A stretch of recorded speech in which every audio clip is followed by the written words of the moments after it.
Welcome back. We've got topic 4, which focuses on closing off the exterior so we can begin adding water sensitive components to the interior. Now, up to this point, we have gone over the framing, rough-ins for particularly HVAC and plumbing, as well as the roofing and windows. And in doing so, we have contoured a pretty solid shell for the material in this video to be added onto.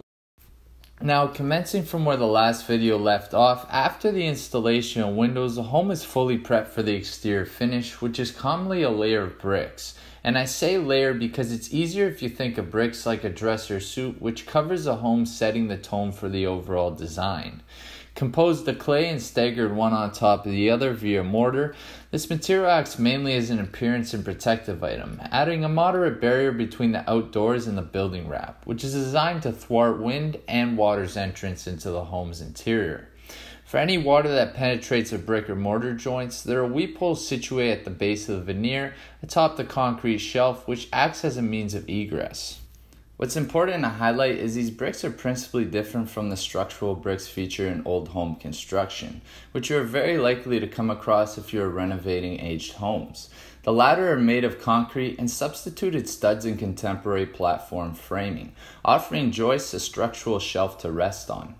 In the case of additions, it's fairly straightforward merging the two types of construction, which I will cover along with other scenarios in another video focused mainly on renos.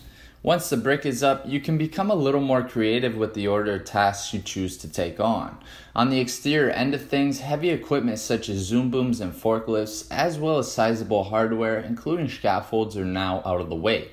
This means you can begin adding material that would have been an impediment or could have been ruined or damaged, adding to service costs in the process.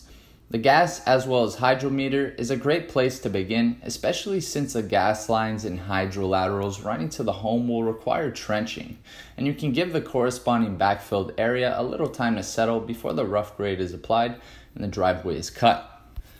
Services such as water, gas, and electricity typically branch off from a main line feeding the whole street and travel onto the property where they run through a meter and enter the home. This flow meter ascertains the quantity of mass flowing through its interconnected parts, providing a reading for utility companies to base your subsequent activity off of. Since these areas function as a home's main source, each meter also features a shutoff if you are ever in need of finding one. With electricity, you can also locate one on the main panel where the power branches off into circuits. With respect to the driveway, when cutting it, you're removing roughly 6 to 10 inches of dirt, so you can place a 2-inch crush and run, followed by a layer of 3/4 inch crush and run before the final driveway coat, which is commonly asphalt, is applied later on. This provides the area with a stern base, which is needed to avoid settling and alteration as heavy vehicles drive and park on it over time. On the roof, low roof shingles can now be complete since there's a minimal hazard of falling debris, and all roof ends can be closed off and equipped with their respective water distribution systems. As discussed in the prior video, the truss ends that line the perimeter of the roof are capped with a fascia board that closes off the vent spaces along with the soffits. These roof finishings are teamed with east troughs as a means of easement for the water runoff generated during downpours and thaw cycles.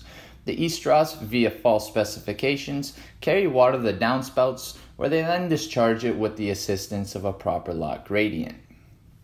By the end of these activities, the home should be prepped for the interior water-sensitive components. We're talking stairs, we're talking insulation, as well as drywall. So the interior of the home is going to be the main focus of these videos going forward. For now, I hope you enjoyed this content and stick around because some cool finishings are on the horizon.